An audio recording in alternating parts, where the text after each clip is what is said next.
అన్నావంటే ఎదురవనా, అన్నిపై ఉన్నావంటే నిదరవనా, కలలే కన్నావంటే నిజమై ముందుకి రానా, కలతై ఉన్నావంటే కథనవనా.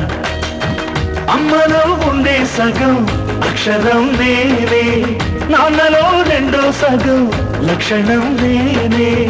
అమ్మ తోడు నాన్న తోడు అన్నీ నీకు అన్నే చూడు, చెల్లిపోని బంధం నేనమ్మా, చిటి చెల్లెమ్మా, వెళ్ళిపోని చుట్టం నేనమ్మా. சாமி இந்த பூமி அட எல்லாம் நீதானே, ஓ சிரிப்பு போதும் நீ கேட்டாய் உசுர தாரலே. உன் கூடவே பொறக்கணும், கூடவே பொறக்கணும், உனக்காக நான் இருக்கணும் எப்போதுமே.